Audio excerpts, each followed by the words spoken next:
What's up, everybody, and welcome back.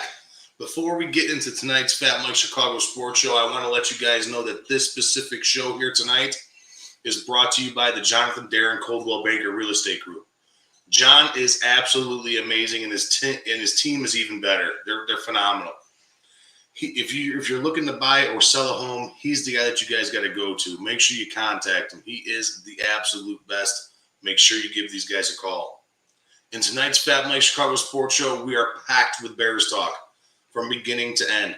We have a bunch of great guests joining us tonight. We got Terrence Nichols from the Chicago Clubhouse podcast. We got my guy, Harry the Greek, betting aficionado, this guy. He's fucking killing it. We got our guy, Adam Perdomo, hopping in with us, too. It's going to be a great night. I can't wait to get to everybody. But I don't know what Joe Kimno was talking about. I was in Cleveland this past weekend. I had a great time. I thought Cleveland was awesome. We lost a phone at a strip club. Somebody dented the B&B wall with their forehead. And we saw a Browns fan beat the piss out of a drunk asshole Bear fan.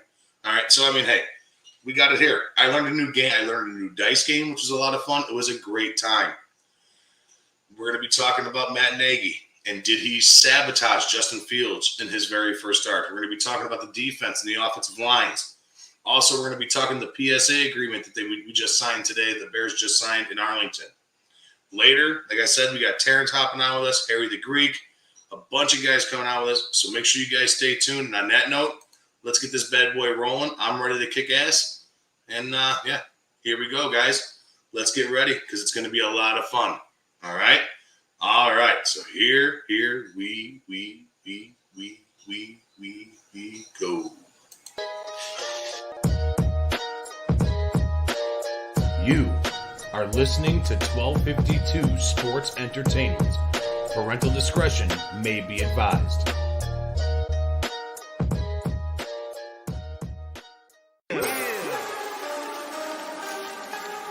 Woo! It's about that time.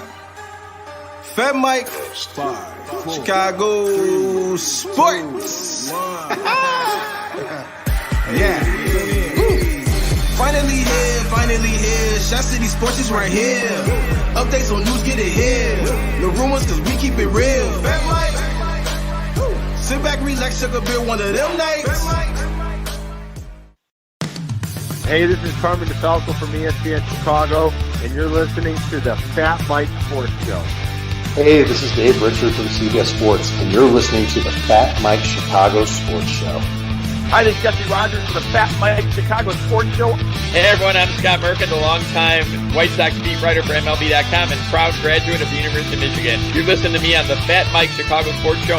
This is Chuck Artline, and you are listening to the FatMike Chicago Sports Show. It's the best. Hey, what's up? This is Greg Braggs Jr. from Braggs in the Stands, and you're listening to my guys on the FatMike Chicago Sports Show. Boom! Hey everyone, Freddie Huebner from ESPN 1000.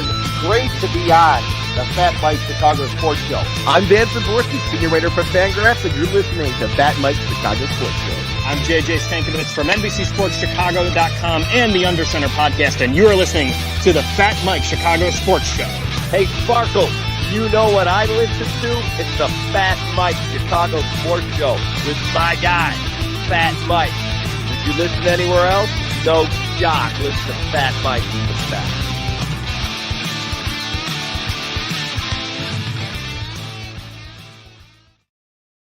What's up, everybody? And FatMike is back from the beautiful Land of Cleve, which is called Cleveland. All right, it was a great time out there. I had a lot of fun time bar hopping, doing my thing out there with a couple of my buddies out there. It was an awesome time out there. Lots of great bars that we hit up. And it was a lot of fun besides that horrific Bears game. It was absolutely terrible. We're going to get right into it tonight, guys. Again, we got a bunch of guys joining us tonight. We got my guy, Terrence Nichols from the Chicago Clubhouse podcast joining us here in a little bit. We got my guy, Harry the Greek, joining us here in a little bit.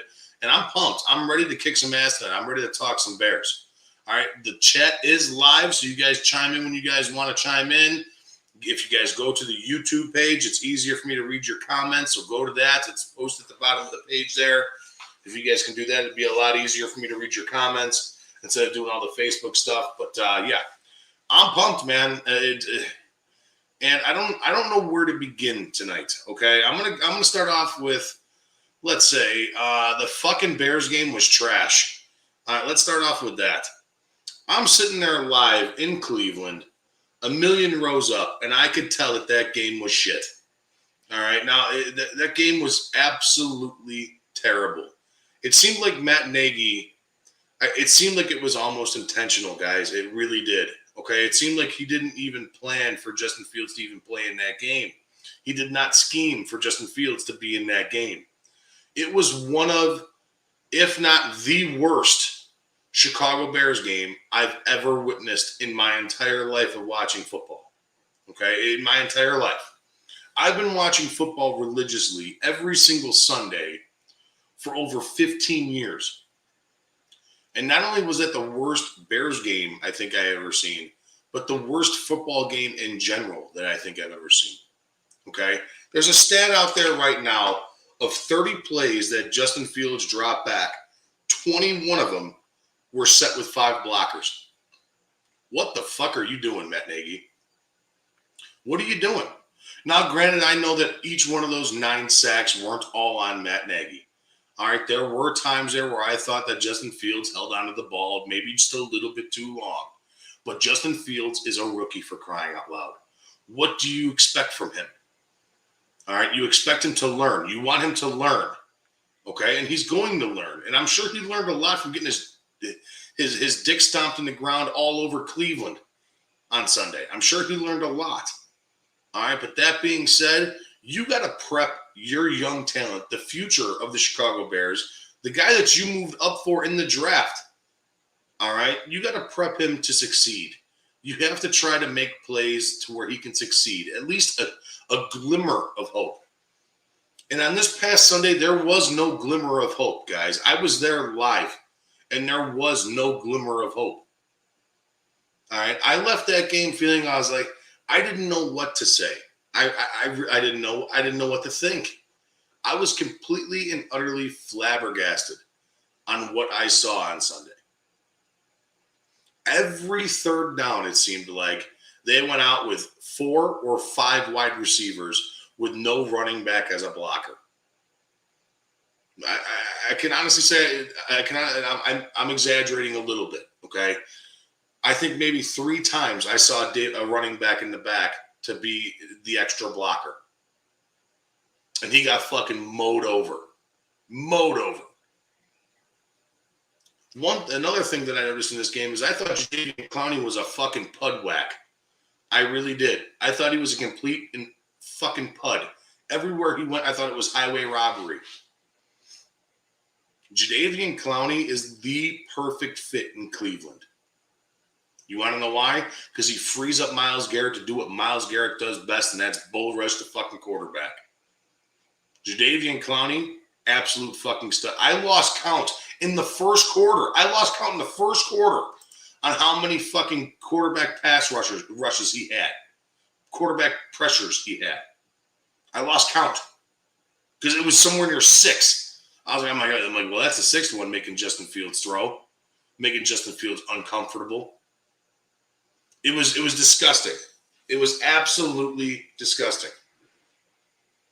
I don't know where to begin with Matt Nagy. I think the very first thing we got to do is we got to rip the fucking play. They have to rip the play calling for Matt Nagy. They have to. Today there was an interview. He moved up his time slot today from tomorrow to today, and he says he was asked about who's going to be doing the play calling going forward. And he says, again, a no fucking answer. A no answer. I'm tired of this guy being so fucking coy. Well, we're going to keep that internal. What is that? What the fuck does it even mean, Matt Nagy? What does that mean? What do you mean you're going to keep it internal? I'm so tired of looking at this dickhead with a Denny's menu in his hand calling plays. It's fucking ridiculous. It is absolutely fucking ridiculous. And it's every single week. All right. I said last week that this coming up week against the Cleveland Browns, okay, yeah, don't kid yourself. The Los Angeles Rams and the Cincinnati Bengals, yeah, they're decent. But this week was the fortitude, the test for your offensive line. Okay? It was the test for your offensive line. If you stop Aaron Donald, there's not too many people on the Los Angeles Rams that can bull rush you like the way Cleveland did, per se. Cincinnati Bengals, they have fucking 4 Palookas that look like me out there rushing the passer. They're not a good defensive 4. They're not a good defensive front 4. So your offensive line is going to look like fucking all pros out there, for crying out loud. Don't kid yourself. This week against Cleveland was the test, and they did not come up to it. This offensive line looked fucking toilet paper thin. 1 ply.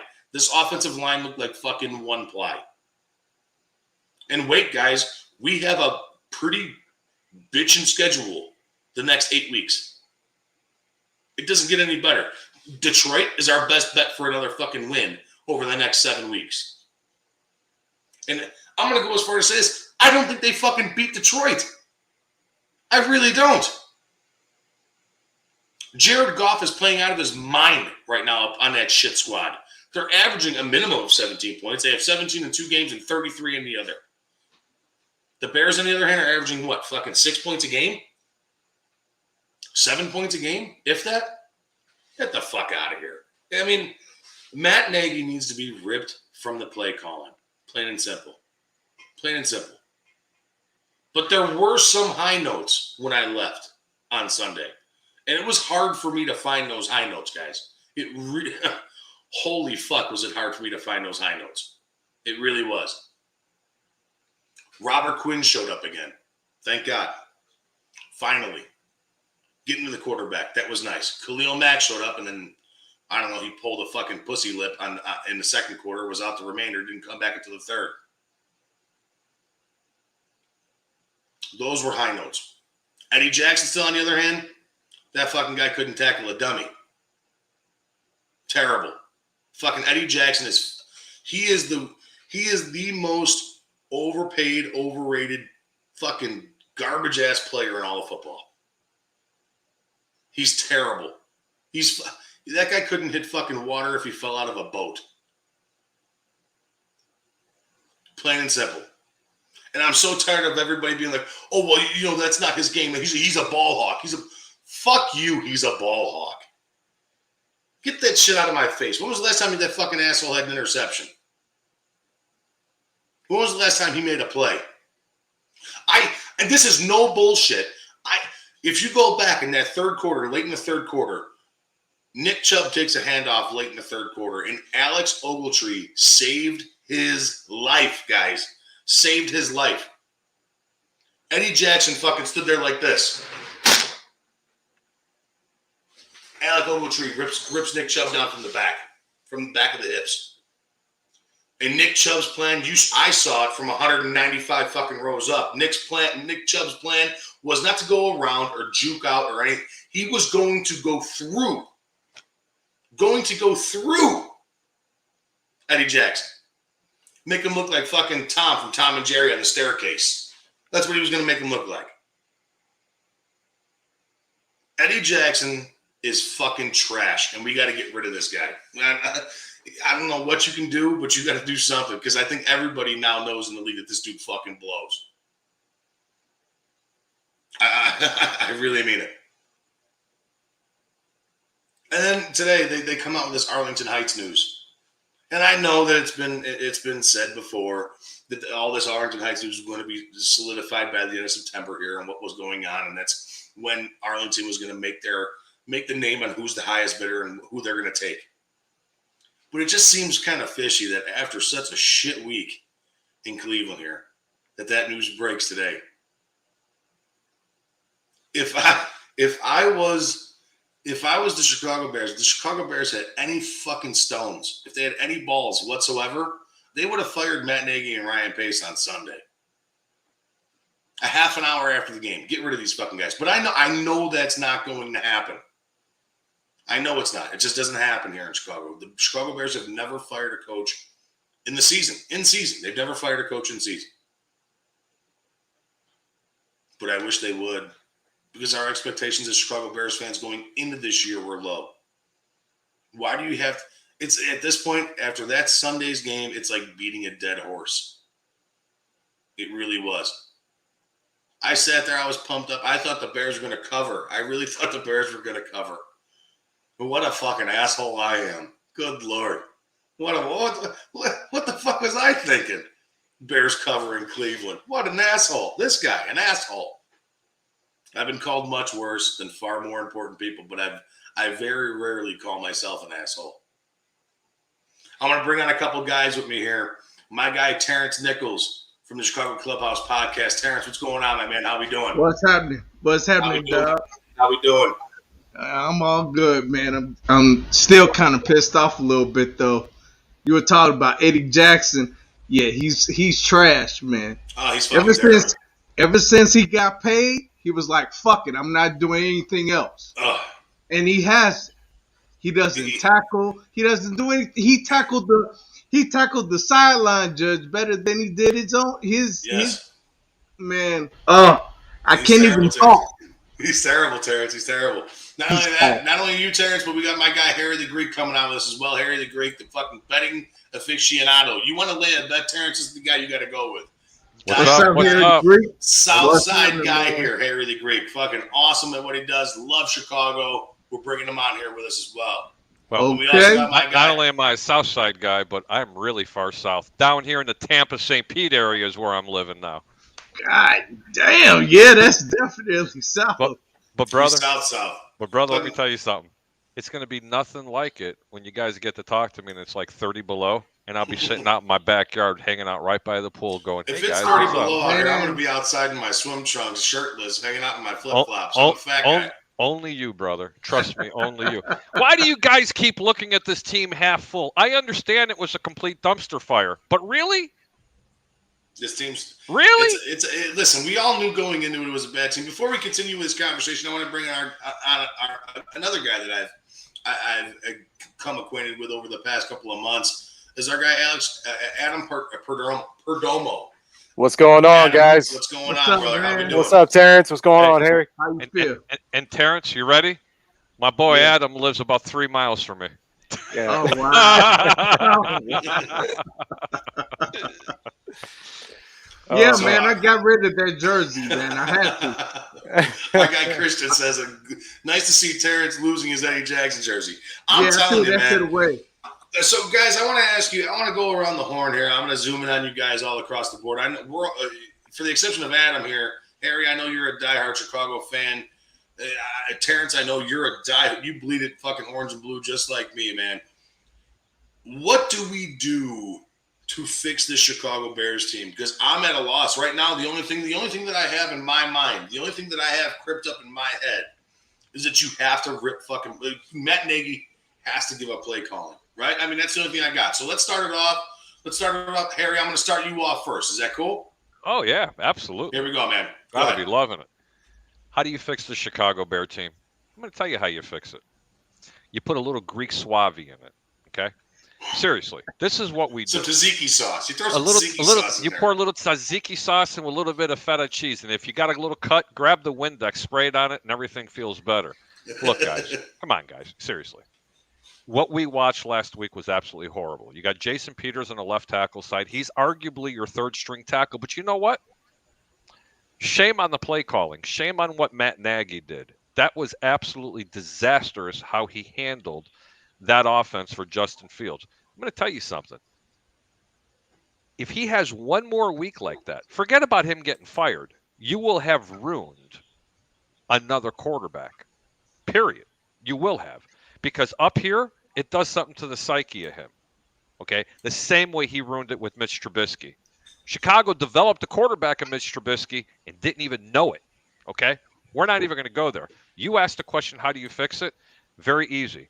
Pass protection is the hardest thing to do in the National Football League. Terrence would agree. Fat Mike's going to agree, and so will Adam. Run the football. You have arguably a top 5 running back in the entire National Football League, and you don't even know how to spell the word run. How the hell are you going to operate an offense? Give up the play calling duties like you did in the last 5 games of the season last year and decided to be an asshat and wanted to call the plays in the playoffs against New Orleans, and that's why you lost the game, Matt. Okay? I agree that you could be an offensive-minded genius when you have the correct tools, but you know what? You don't have it this year. but you have a really good running back. You have 2 solid tight ends. You have a good receiving core and a mediocre offensive line that can still get downfield. And guess what? The last time I checked, if you run the ball enough, you sneak the person up in the box, and now you can burn them deep. Hello, Tampa Bay. Just like you're doing down here. You ran the ball 13 times down here in the Buck Nation. Let me give you a stat, guys. You know why the Buccaneers lost to the Rams? I'm going to tell you.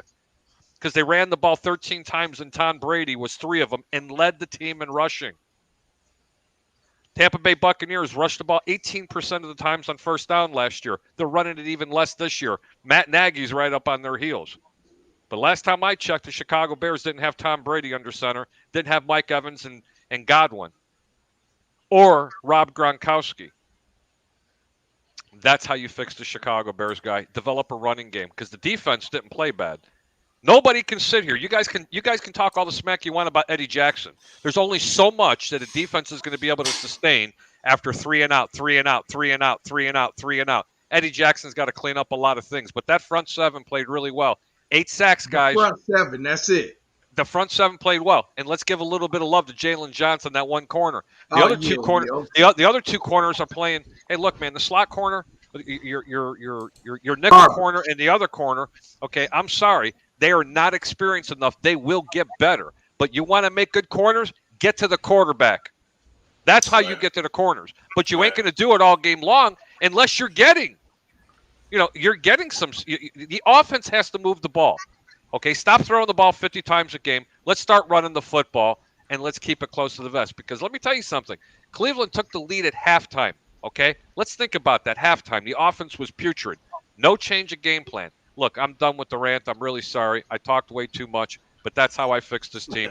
Run the football, man. It's really simple. And let's not hit the panic button, because this is the week the Bears actually get it right, okay? They're a 3-point underdog. It's going to go to 2.5.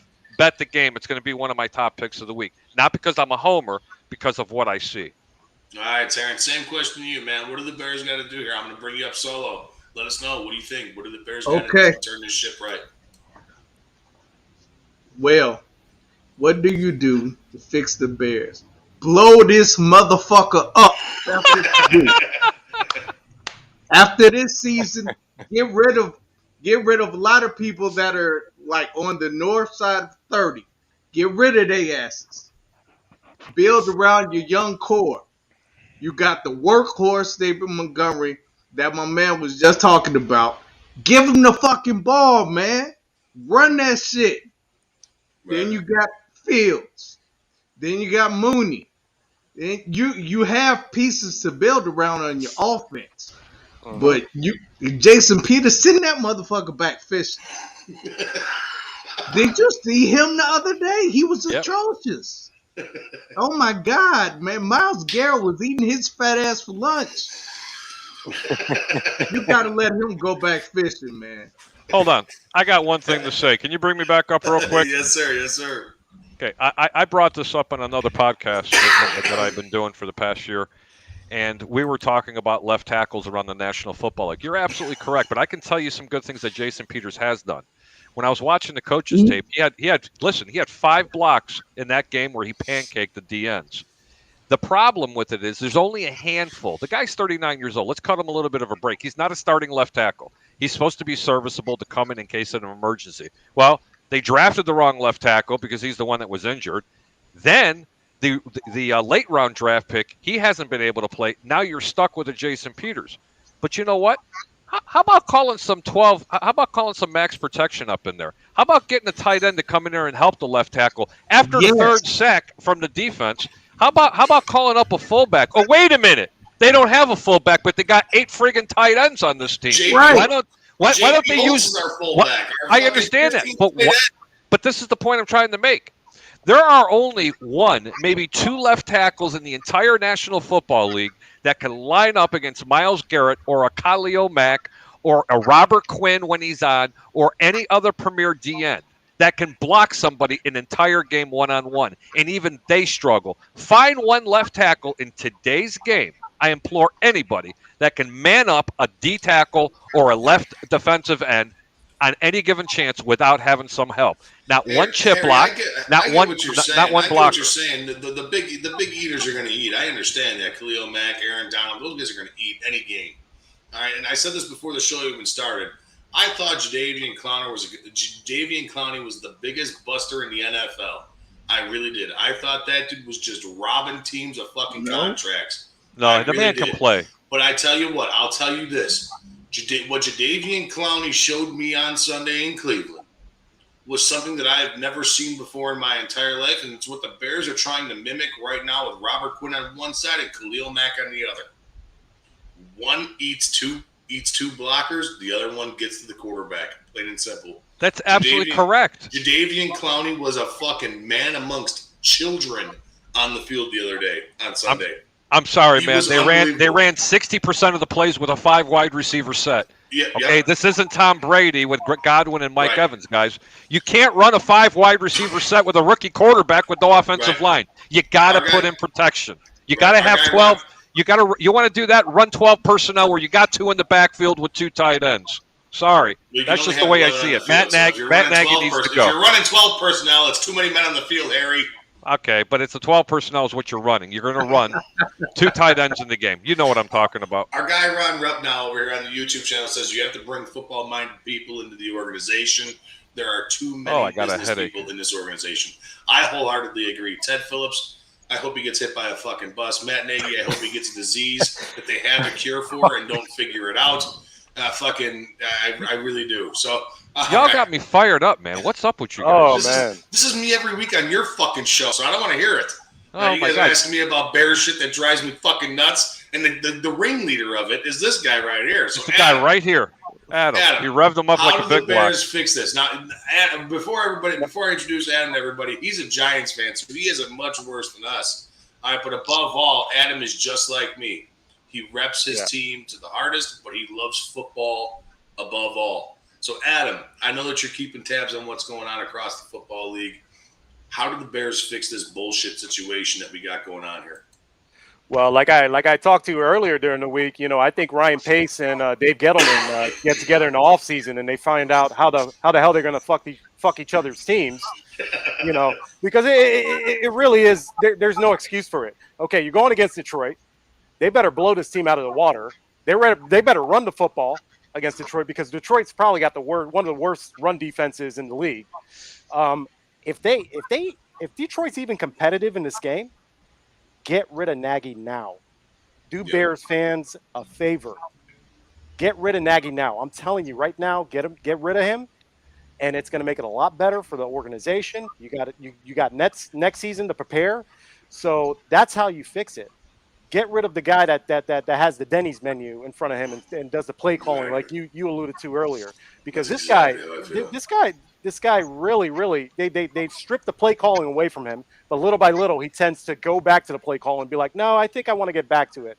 It ain't gonna fix the problem, bro. They just gotta get rid of this dude now.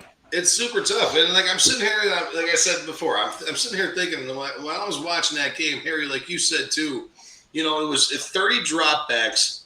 30 dropbacks for Justin Fields this past Sunday, right, against the Cleveland Browns. Of those 30 dropbacks, there was 5 personnel blockers 21 times. How do you expect this kid to succeed if you're throwing fucking literally tackling dummies out there to protect for him? It's impossible. Terrence, let's start with you, man. Let's start with you. That's impossible, man. If you're not getting your tight ends involved to help, it's impossible for Justin Fields to succeed with that. It's almost like Nagy is setting him up for failure. It's almost intentional. The fucking shit almost seemed intentional, man. I was there live, and it literally seemed like he was doing everything just to be like, all right, it's cool. Fuck it. We're going to go back to Dalton. Obviously, Justin Fields ain't ready. That's what I was expecting this week, and it still may fucking come because Andy Dalton practiced this week. He was limited, but he still practiced this week. That pocket was collapsing in like 1.2 seconds. Justin Fields didn't have time to do shit. Nothing. So, Justin's not going to be able to succeed like that. You got to get those tight ends involved. Get some blocking, man. Get some blocking. The one thing I realized too, Harry, before we touch on you, the one thing that I realized too was this, okay? out of all the plays that were ran, I didn't see a fucking slant at all. Quick release pattern routes to where the wide receivers cut across the open middle of the field to give Justin an option to throw the ball real quick to. I didn't see a drop off to the running back at David Montgomery on a little fucking screenplay. I didn't see that. What I saw was out routes to the sidelines each and every fucking time that he dropped back to do a pass. And those type of plays take a little time to develop. I mean, exactly. When we were talking about 12 personnel, there's also a 13 personnel, which they actually ran one time in the game. That's when you have one tight end and you have you have one running back and 3 tight ends in the game with a single wide receiver. Those are the things that kid needed, because then you had plethora of options. You could have pulled 2 guards and actually rolled them out with design rollouts. Right. I mean, you cannot. There's not a defensive end in the National Football League that you can man up the entire game. They gave this kid no protection. I am not going to sit here and beat on this team like a lot of people think that they should. This is strictly a coaching issue. This is not a person. It's got a personnel issue. I shouldn't have said that. There is a personnel issue because they're not that good on offense. But anybody that's played the game, I'm sure you have, Mike, from before. It's easier to run a football and run the football downhill than it is to sit back there and drop back and pass. That's just plain and simple, guys. Yeah, and at really the half, is. I mean, the one thing I noticed big time, guys, like you just said, you got to run the football. And running the football means what, guys? What does that mean? Terrence, what does that mean? Running the football means you're going to progress up the field. Not only that, but you control time of possession. Yep. Absolutely. The longer you have the ball, the more successful your team is going to be. Okay? Absolutely. And if you control time of possession, that means the ball is out of Nick Chubb and Kareem Hunt's hands. I like to call them Chunt, is what I like to call them, because they're fucking unbelievable. They did a pretty good job holding them guys, okay, until late in the first quarter. Hold on. In the first half, yes. In the first half.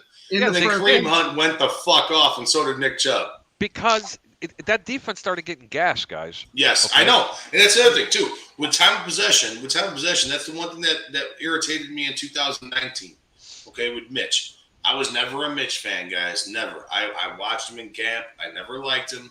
Granted, I'm not saying that Nagy didn't cause it, but I saw Mitch Trubisky throw too many balls in the fucking ground and way over wide receivers' heads to where I knew that he wasn't a quarterback in the NFL. Until he became a Buffalo quarterback. And even still, we'll wait on that. But, okay, the thing that bothered me the most is that the time of possession aspect of everything.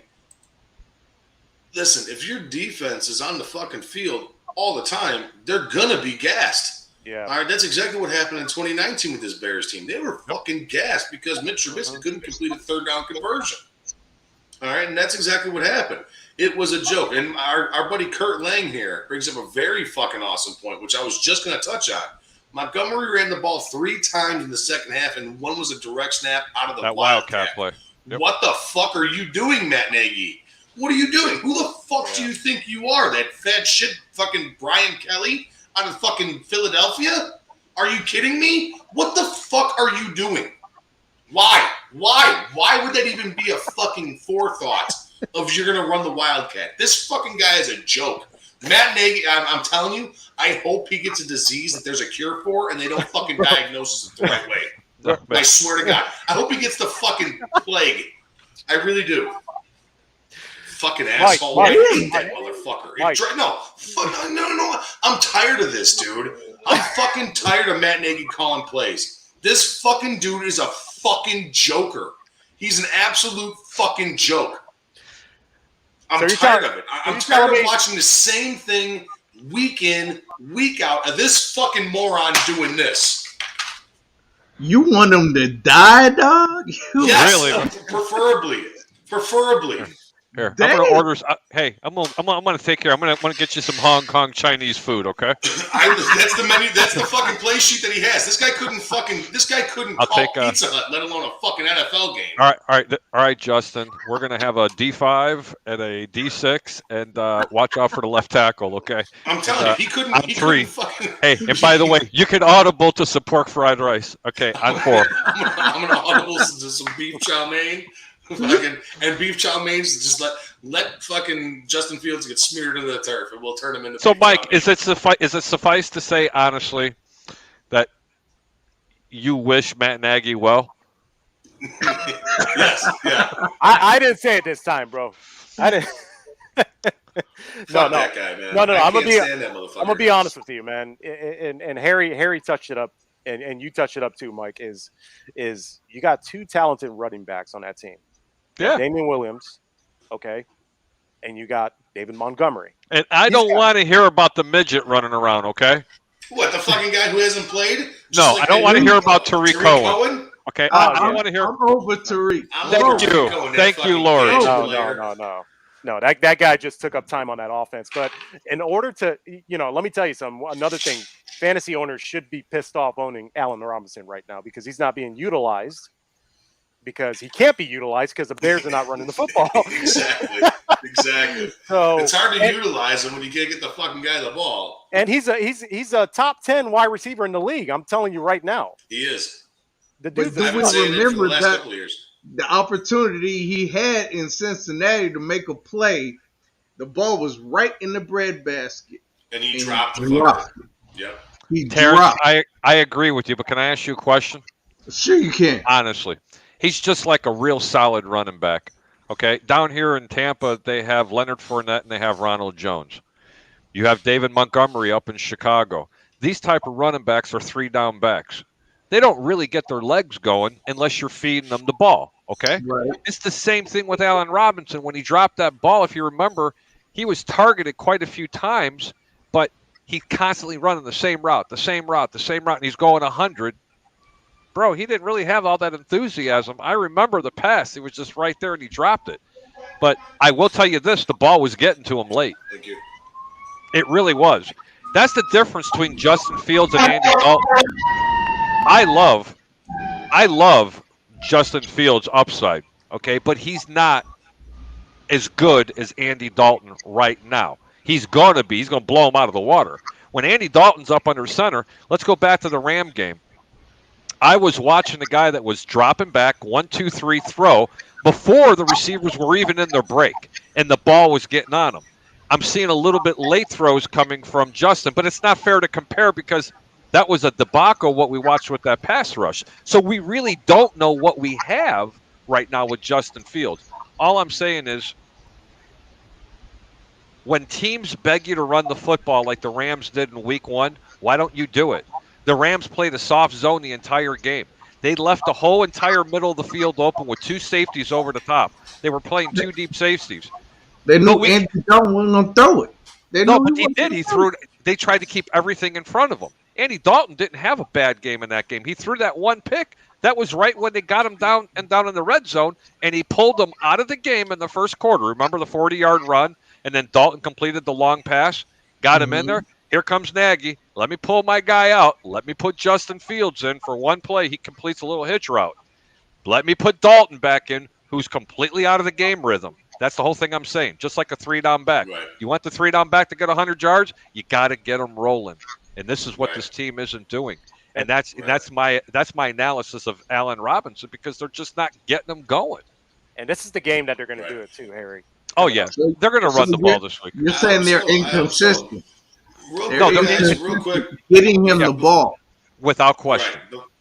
Before we start talking about the Detroit game and this upcoming game here in Week 4, I got a couple of words from a couple of our sponsors. The guy who's bringing us our show tonight, the Jonathan Darren Coldwell Banker Real Estate Group, and his amazing team out there in Homer Glen, and also our beer sponsor Nick and Ivy, who has a beer called the Fat Mike, which is absolutely fucking delicious. So let's hear a quick little word from those guys before we come back and talk about Week 4. Stay tuned with us, guys. We'll be right back, okay? Be right back. Hi, I'm Jonathan Darren, licensed real estate broker with Coldwell Banker Real Estate Group in Homer Glen. Are you looking to buy or sell? Have you been disappointed in the past? The Jonathan Darren team with Coldwell Banker Real Estate Group focuses on providing you with a concierge level of service during the process of buying or selling. We are a service-oriented team with a fresh and professional approach to selling real estate. Our goal is to combine knowledge, skills, and passion to exceed our clients' expectations, and most of all, We truly care. We are a knowledgeable real estate team focused on offering expertise and innovative solutions for our clients. The Jonathan Darren team has 5 full-service real estate brokers and a dedicated full-time marketer servicing all of Chicagoland. We will customize a detailed plan around your timeline for a sale, purchase, investment, estate, or other needs. Real estate transactions can be stressful, but don't need to be. Let us handle it for you. Visit our website, homesbyjdt.com, or call 708-308-1938 today. Expect better in real estate. Choose the Jonathan Darren team.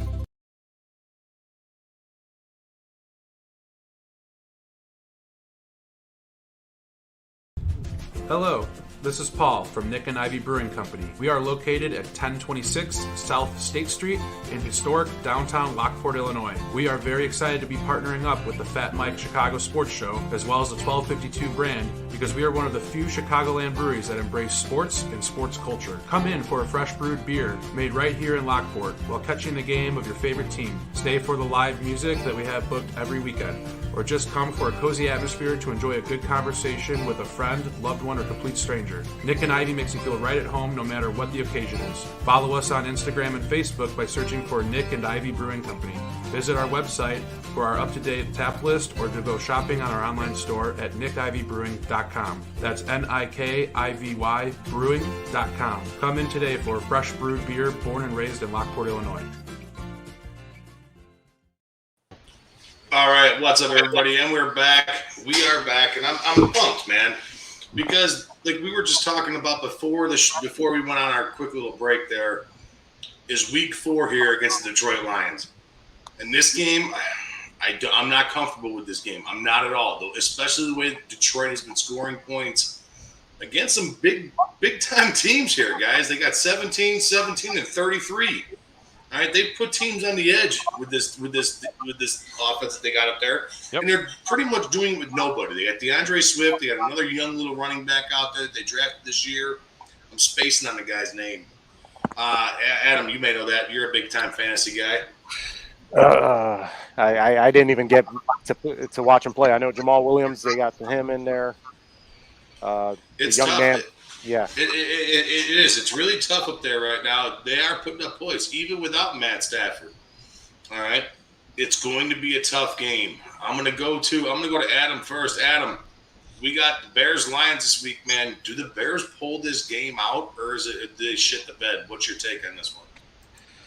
I think they pull it out if they run the football, like we demonstrated earlier in the conversation. You know, if they don't run the football, then they have no chance. The run defense in Detroit is not that great. I'm surprised that Tyson Williams didn't even get that many running options in this last game when they went against Baltimore. But you know, it really is disappointing to see. So, you know, it kind of pretty much, you know, compares to what I'm dealing with my Giants. I mean, honestly, that team's a shit show, and I don't even get me started with Blake Martinez, you know, and he's out for the season. I mean, that hurt me, and I just ripped my Barkley jersey off on Sunday. I can tell you that. But it's if they run the football, I think they have a chance to go downfield. Justin Fields, he has a cannon. If he's starting this game, he can throw the football if he has the opportunity to. But who knows? Is it going to be Andy Dalton? Is it going to be Justin Fields? Matt Nagy doesn't really want to give anybody a clue. Even threw Nick Foles in there. Yeah. Oh, fuck. Don't even get me started on that. Please don't. Fucking Mike Lennon 2.0. Get the fuck out of here with that kid. Get the fuck out of here with that guy. Our guy Kurt Lang says Nagy's going to outsmart the Lions. Think that we're going to run the balls and then we'll pass it. They will never expect it. That was sarcasm. Yeah, exactly. I think it may be a little bit of sarcasm on that end. How about you, Terrence? What do you think the Bears do on Sunday, man? It's going to be a tough one. I agree with Adam. They got to pound the ball, man. Feed Montgomery. He's their workhorse. Take advantage of this weak-ass defensive line that Detroit has. Pound the fucking pill. That's it. And Justin Fields, like Adam was saying, he has a fucking cannon. So if he has time to throw the ball, he'll deliver it. Maybe a little bit late, like Harry was saying. But Allen Robinson, he wants to be the $25 million man. Catch that motherfucker, man. Catch that motherfucker. Go up and get it. Go up and get it. I agree. How about you, Harry the Greek? What do you think, my man? You know, it actually feels good to be back at home with my people. Okay, I know there's people out there. Hi, Mom. How are you? It ain't me. I swear to God. It's okay. Don't throw the holy water yet. Okay, we're good. Throw the holy water at the Bears. All right. Look, in all honesty, what are the keys for the Bears to win this game? It's real simple. Run the football. Okay, I think you're going to see a very, very balanced attack, especially on the passing game. And don't be too sure. Let's go to the defensive side of the ball. Danny Trevathan is going to be back. He was a full participant, by the way. I don't know if you knew this or not. Eddie Goldman really did have a small knee issue. If he doesn't play this week, if he doesn't really play this week, then we can start, putting him in the Matt Nagy era. But that'll also help out. On the offensive side of it, Andy Dalton did practice limited today. And so did Justin Fields. No, I think Justin Fields was a full participant, but they had a little brace on his hand. He was a full participant with a brace on his thumb. Listen, as much as I said that, how I think Andy Dalton at this point in his career is a better quarterback, there's no denying that. I still want to see Justin Fields this week. Okay, this is the perfect opportunity. He never should have made that start against Cleveland. They should have put in big, Nick Foles inside the game. But say it. No. Anyway. Oh, no. Okay, but seriously speaking, bro, you need. All right, you pulled me out there. Where you at? Hi, Mike. Oh, there you are. That's okay. I fucked that up. That's okay. It's production. By the way, home run, my boys, Southside Hitmen. Was there anybody on? Yes, 2-0. There you go, Cub fans. 2-0 White Sox, baby. Southside forever. But anyway, all day, every day. That's right. There's only one side, South Side. And shame on you, by the way, Mike, being a South Side homer and you're a Cubby fan. But we're not going to go there. I still love you, brother. But anyway, what I'm saying is I want to see Justin Fields in this game, but I want to see a different package for him. I want to see them dedicate to the run game and set the run game up set the passing game up via the run game. Because when they do drop that eighth person into the box, that now allows Justin Fields a plethora of options. Rollouts, quick passes, deep passes, whatever the case may be. But I think the Chicago Bears get it right. Don't bet the game yet, guys. That line's still 3. It's going to go to 2.5 Chicago. Don't take advantage of the 2.5. But that is one of my top picks of the week this week. Mike, but hold on. You didn't listen to me about Cincinnati, did you? Go ahead. Okay. But you didn't listen to me about Cincinnati. I didn't. I've given you plenty of picks. And that's just the way I call it. I didn't listen to you about the Cincinnati game, and I'm not going to listen to you about this game either. I know, Mike. That's why. Listen. I have the kiss of death all week. Since the beginning of the season with the Chicago Bears, I have the kiss of death. I said they're going to win. They shit the bed. I said they're going to lose. They win. I don't know what the fuck's going on with this team. I'm just going to call it as I see it. This team. Then never bet on them. Then for the Bears to win. Yes. They have to be able to run the ball, but I think it's a little bit more than that. I think the Bears' defense becomes a big player in this game, especially with those speedy running backs they have out there. DeAndre Swift. DeAndre Swift. Jamal Williams. That fucking dude has been unbelievable. Last week, 6 of 8 targets out of the backfield, catching for 54 yards. He was unbelievable out of the backfield last week.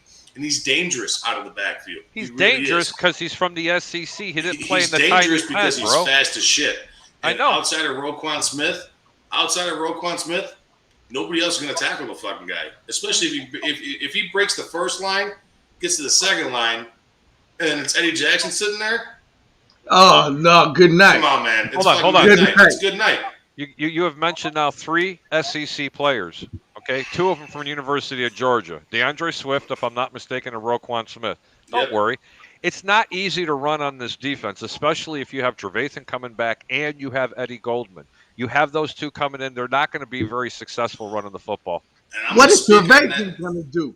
What the fuck is Eddie? Not only that, but what the fuck is Eddie Goldman going to do? Hold on. Eddie Goldman. That guy has had a pulled pussy lip for fucking 6 for what now? It's more than 16 weeks. It's more than 16 weeks. I'm so sick of hearing the Eddie Goldman argument. Fuck this dude. Okay. Get You asked me rid of about this Trevathan. fucking I'll guy. explain it to you. I'm so done with him. Go ahead. I'll let you speak on Trevathan. Okay, Then I'm going to go fucking ham on Eddie Goldman. Just hold on.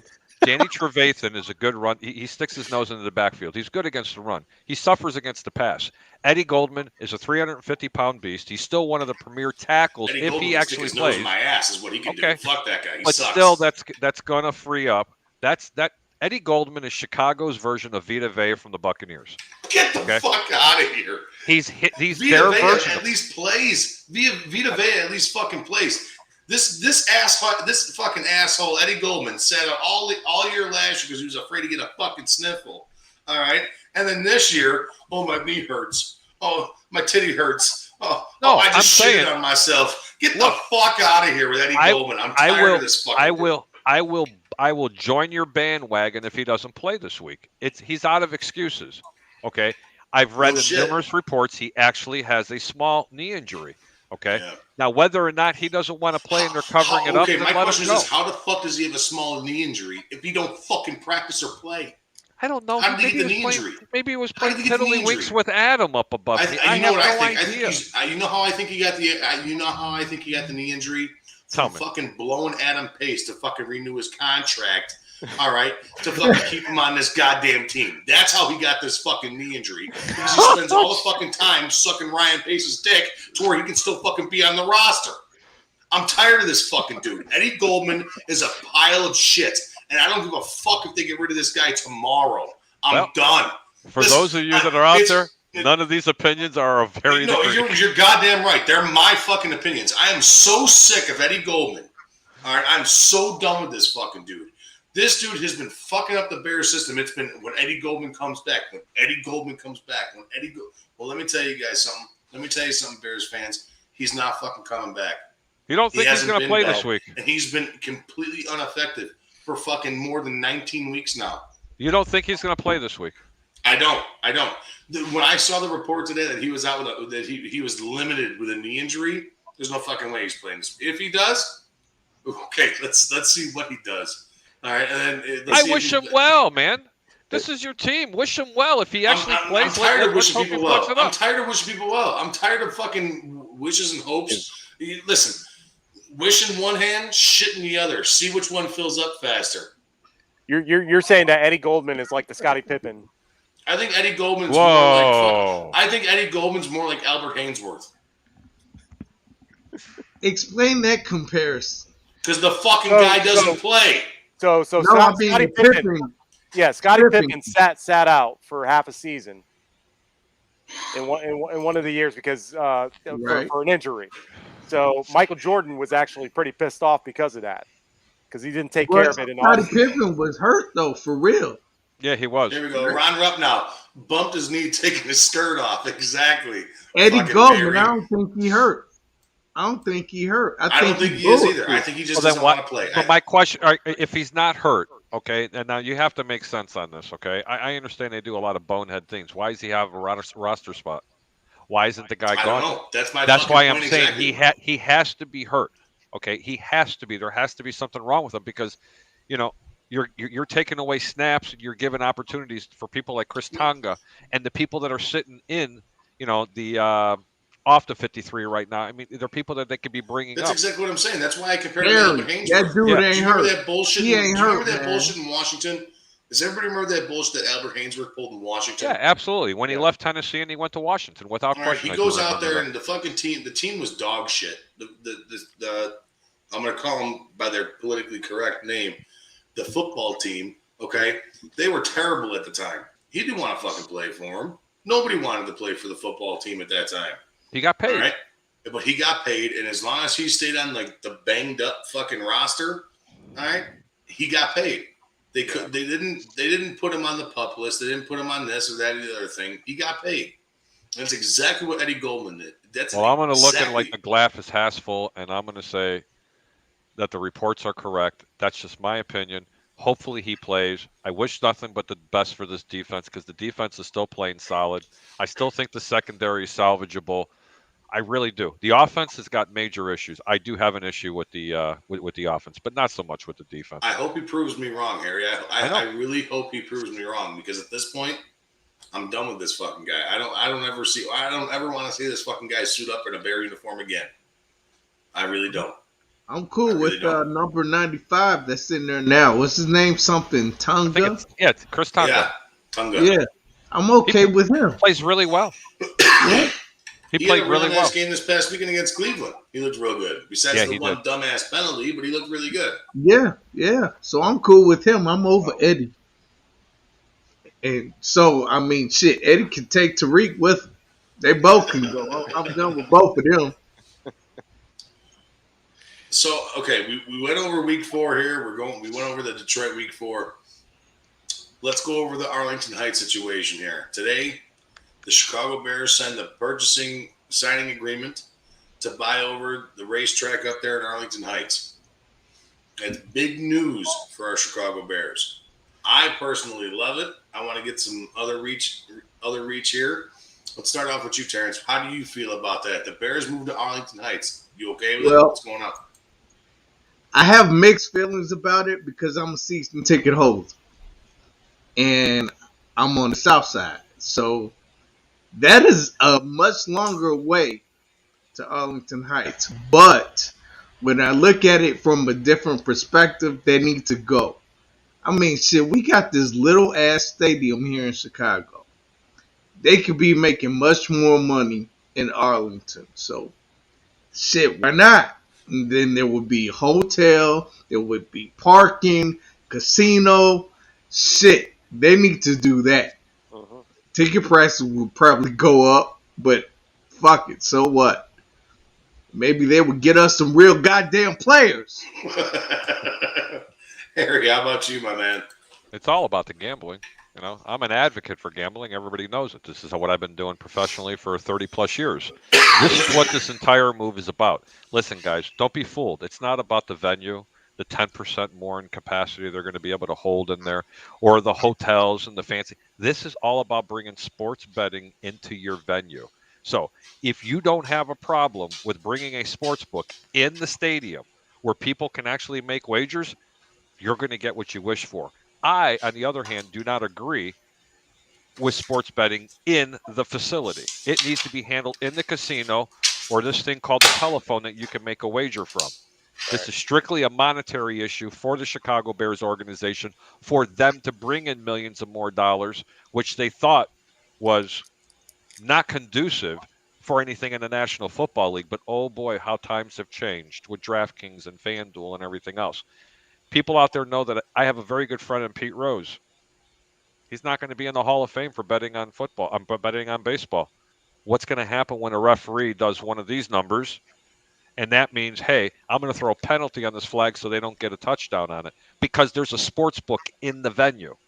That's my problem with it. Just like they did in the NBA a couple years ago. I'm sure everybody remembers the fact when the referee got busted for gambling because he had gambling debts and he was throwing a game for somebody. The same thing's going to happen in the National Football League. Mark my words. I'm an advocate for gambling, but not in the stadium. And I believe that move to Arlington is going to be a lot nicer venue. But please, guys, don't be mistaken. It ain't for us, the fans. It's going to be for the ownership of this team. And they're not going to put a better product on the table just because they're making more money. That's all I got to say with it. And I'm sure you heard the news. It's been all over the place today with the Bears possibly moving from the lakefront over there at Soldier Field to Arlington Heights, which is 35 miles away up northeast. What do you think that could do possibly for the Chicago Bears? Well, Harry, I got to agree with Harry, what he's saying, because, Harry and I talk about this all the time. Definitely, an advantage for gambling. But, for other people, it can be an easy access to get out of the stadium. From what I heard, Soldier Field is a bitch to get out of there. Especially when the game, is. When a game is done. I passed through Soldier Field one time when I visited Chicago. But here in Tampa, we don't have that problem. You know what I mean? Once a game is finished, a little bit of traffic and we're on our way home. So Soldier Field, I heard on the other hand, is horrific. So it could be good. It could be good. But also I would have to agree with Harry on the gambling aspect on it. Now, don't get me wrong, guys. I want to see the stadium being built. I really do. I've been to numerous games. I wish I was a season ticket holder. I'm really jealous of you, sir. Honest to God, I would love to be there on a weekly basis. But you're right. What games I have gone to, like for instance, it was the NFL years the 100th season when the Bears were playing Green Bay on opening night on Thursday Night Yeah, Football. where they fucking mustered up a whopping total of 3 points. Yeah, where they lost. I remember that day. I contemplated suicide about fucking 15 times. It was for wonderful. instance, I have a condo down in Palos Hills, relatively close to where Mike's at.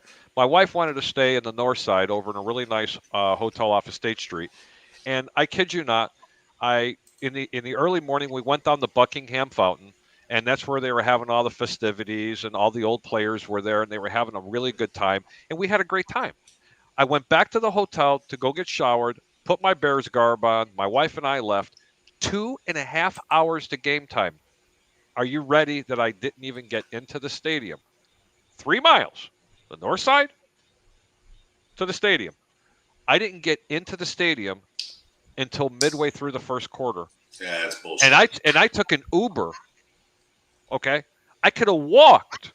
My wife was like, "Let's just get out and walk," and I was like, "Nah, I'm good. We're gonna be fine." You know. But honestly, man, I wouldn't mind seeing the stadium out there.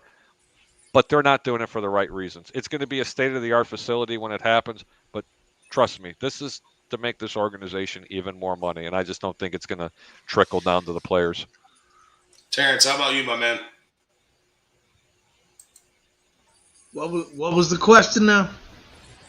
How do you think about the Arlington Heights? How do you feel about the move from Arlington Heights to Chicago? Yeah, I said I have mixed feelings about it because I have season tickets. And I'm on the south side. So Arlington Heights is far. As far as hell. There's like 45 minutes to an hour drive. So for that reason, damn, I don't want to see it. But when I think about what it can do for the team, I'm for it. I'm for it. It would be a state-of-the-art facility. They would have hotel. They would have casino, gambling, parking would be easy. And like Adam was saying, it would be easy to get out of there. Right now, it's kind of a bitch. Right, it's a pain in the ass. It's a pain in the ass. It's a pain in the ass. Really quick before we release my guy Adam. Adam, I know that you got to go, man. Thanks for coming out and listening. I really do appreciate it. How can everybody over here at 1252 find you and all your fantasy takes and all that other stuff? How can we get a hold of you? No, you guys could definitely find me on, and Mike, thank you so much for having me on your show, man. It's a pleasure. It's always a pleasure. Terrence, nice meeting you, and it's always a pleasure to get on with Harry the Greek. This guy's a betting god. So if anybody wants to listen up, listen to the tips that he has. But do me a favor, listen to this and tell me what you're hearing. What's that? No, sorry about that, guys. I didn't realize my mic was live. Oh, no, you're fine. No, you're fine. No, you guys can find me on Facebook, Instagram, Adam Perdomo Rivera. Alex, my buddy Alex and I are doing our DraftKings lineups every single Sunday. We're giving people tips on who to start. It's Fantasy Chronicles with Adam and Alex. And you can also find me whenever Mike decides to invite me on here or Harry decides to invite me on the next show. So I really appreciate it, Mike. Thank you so much. Adam, I appreciate you coming out with us, man. I really do. Thank you for all your insight. And we'll see you very, very soon, my man. You take care. See you, brother. Hey, before he goes, you best bring that credit card to my shop tomorrow because you're taking my ass to lunch. I got you covered, brother. Just get him a shitty chicken sandwich. Like, literally. Take a McDonald's. dump between 2 buns. Just give it to him. Like, here's your shit sandwich, Harry. Eat a dick. Good meeting you, man. Good meeting you. See you, Terrence. All right, take care, buddy. That guy, Adam Perdomo, he's really awesome, man. I love Adam. I've been bullshit with this guy for like the last couple of months here on Harry's old show, and it's been nothing but a bunch of fun. He revs. The fucking guy gets me going, man. He pisses me off with something stupid that he says, and I just fucking go nuts. He does it on purpose, Terrence. He does this shit on purpose. Yeah, Terrence, in the last show. Like, well, how do you feel about Matt Nagy's play call? It's like, no, motherfucker. No, hold on. He's like, hey, I'm gonna rev Mike up like a big block. That's exactly what he said. Yeah. So, Mike, what do you think about Matt Nagy's play calling? Son of a bitch. I love him though. He's good people. Really quick, guys, before we come back, we've got a lot to get into. Still, a couple quick words from a couple of our sponsors. The Susie Sheehan State Farm. She reps me, and she's got the FatMike. She's got a FatMike discount, bro. Can you believe that? It's called the Fat Mike Markdown. It's awesome. It's unbelievable. And my guy, Mark Berardi, over at his law firm, they're unbelievable. He's the guy that you got to talk to for everything. So a couple quick words from a couple of our sponsors, and we'll be right back. Hey, Susie, thanks for hooking me up with the Fat Mike Markdown on my insurance rates at State Farm. This is awesome. No, Mike. The Fat Mike Markdown is not a real thing. I don't believe that for a second. Let me repay you the favor and tell you and all my friends about the Fat Mike Markdown. Okay, well, that's just fine, considering that State Farm just gives everyone surprisingly great rates. You heard it here first, folks. So give Susie Sheehan over at State Farm Agency a call and ask for the Fat Mike Markdown. It's the best. For the real deal, give us a call at 815-306-0184 or go to SusieSheehan.com to request a quote. My team at the Susie Sheehan Agency is here to help with all of your insurance needs for auto, home, and life, and we service Illinois and Indiana. Also, if you mention the Fat Mike Markdown, $10 will be donated to a local charitable organization through our Quotes for Good program in your name. Remember, that's 815-306-0184 or SusieSheehan.com. Thanks so much. Get on it, everybody. Woo-hoo. Real estate is hot right now, and you need an attorney to handle all of this. My guy, Mark Berardi, does this all day long. He's a straight shooter. There's no fancy language. He's just to the point. And he and his team get the deal done. There's no BS. He also does estate planning, trusts, wills, and power of attorney. He has great reviews up and down the board from a ton of happy clients. For him and his big team, they're all just down to earth and normal people as much as he is. You will not be disappointed you went with him. He's located in Homer Glen and New Lenox and handles real estate all over Illinois. There's no place too far, so give him a call today at 708-942-8030. Again, that's 708-942-8030, or look him up online at Mark Berardi and Associates.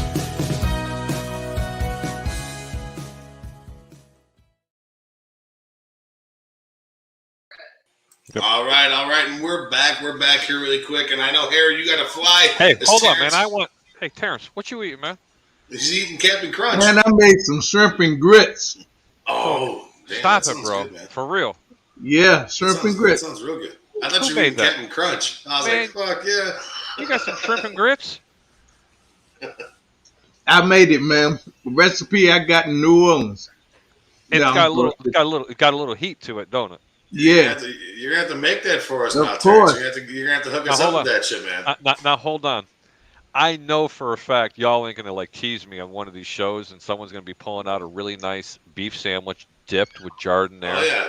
and eat it on the show in front of me because Baptized? I don't have a place to get one here. Well, Look at my boy Terrence. week. He's laughing at me. I'm doing that next week. Aren't they building the Portillo's in Florida? Yeah, they do. They do have a Portillo's. It's about 35, 40 miles due east of me, which is on the other side of Tampa. Man. But you know what? Portillo's is Terrence, half-ass. You got to go honestly, to the little mom and pop shops for that shit, man. You know that just what's that. Portillo's is okay. They have a really good burger there. The ribs are still good, but the beefs, they're not what they're cracked up to be. They aren't, but that's what a lot of people like here. I don't like that. I don't like Portillo's. Fuck Portillo. Hey, there's a place there's a place on Harlem There in goes, our, 70. there goes our sponsor for Portillo's, everybody. Hey, Fuck Portillo's. there's a place. I keep forgetting the name of the place. It's on Harlem and 79th, right next to the Haunted Trails there. Nick's. Yep, and there's another place in Harlem. There's one in Countryside and down on the south side, down by you. God, why is my brain not working? I know the Greeks own it. I mean, Greeks own everything.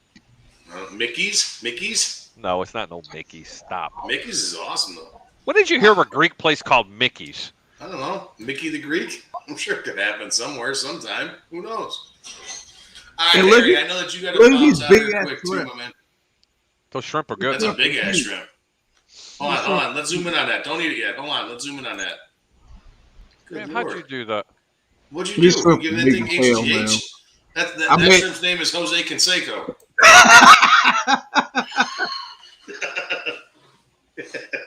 That shrimp's name is Jose Canseco. Harry. Yeah, I but know you've been on with me the last couple of weeks, man. You're riding a fucking hot heater right now, man. You're killing it again this week. You're 5-1. You're killing it. Harry, are you thinking of Dukes? yes. Dukes is long gone for 2 years now. Oh, I know. Dukes is gone. I know. I used to know go to the car. I owners, used to go to car shows over there at Duke's. Yep. Yes. The Duke's car shows, and they had the best fucking milkshake that you could ever ask for. Yes, they there. did. But there's two of these places that are on Harlem. My God, I'm trying to remember. I don't know. Who cares? It's irrelevant. But anyways, Harry, you're riding a heater right now, man. Last week 5-1, this week 5-1. Give us your hot bets again this coming up week, man. We'll zoom you in before we take you on out. And what do you got for us, my man? I'm going to give one pick. I'm going to give you the Bears, and I'm going to tell you why. Ugh. Bet it, don't bet it, but not yet. This line's going to go to 2.5, even 2. Right now, it's at 3.5 on all your books. The Bears will right the ship that we're going to win this game. I do have quite a few picks, and you're going to be getting them live from me Friday night on your platform, 1252 Sports, 8 p.m. Central. That's 9 p.m. Eastern time for the people that are on the East Coast, but 8 p.m. Central. I'm going to have a couple of special guests. We're going to go ahead and do this, and also got a little surprise. We're going to have another platform going. It's going to be a pay-for-pick, but never on 1252 Sports. That's where you're going to get it. I'm Harry the Greek. I always say keep your bets low and your returns high. We'll see you Friday night. Harry, I appreciate you coming out with us again. And how can everybody find you on social media, my man? Just look up Harry Berg at Facebook. I don't usually do that. Harry Berg at Facebook. Harry Berg TP, the letter TP, like Tires Plus. Get it? Because that's where I work. On what is that Twitter thingy? I have no idea. I'm not much for. Man, that shrimp looks so better, man. I know. Terrence fucking just sitting there eating Creole fucking New Orleans food, hanging out doing his thing. I'm sitting there starving. Look at me. I look like I'm hungry like a goddamn hostage over here. Oh, by the way, Mike, just because I know it's so important to you, but Leori Garcia. You finally got me. That's okay, buddy. I got you going. Leori Garcia just hit a base hit to put the White Sox 3-0. Rodon's through 4 right now, and guess what? A one-hitter going. Just keep him circling. Nice I like your boy Terrence over here. At least he likes. Terrence is the man. At least Terrence knows a good baseball team. We'll figure that out. The White Sox. A little bit later. We'll figure that out a little bit later. I bought a slab of 10 tickets, and can you believe I still have 2 pairs left? Really? And this is the playoff bound team, but nobody wants to go to South Side. They cleaned up the South Side, man. There's nothing wrong going around there where the White Sox play. Well, I don't think so either. I'm with you. There's nothing wrong with it. You could park 4 blocks away. You know, back in the day, if you couldn't park in the parking lot, you didn't leave you didn't go to the game. It's just as simple as that. You come back, your car was on blocks. It ain't like that anymore. I mean, you could park clearly a half a mile away and then walk over there, get a hot dog. You know, at that little place on 35th Street right there. You know. Now the thing is, there's nothing fun around there. That's what people say. There's no fun. Wrigley Field is fun. Fuck Wrigley Field. Listen, man, I was there a couple months back for our guy John Darren, our guy over here at sponsor of the show. He put on like a nice little. That's very understating it, man.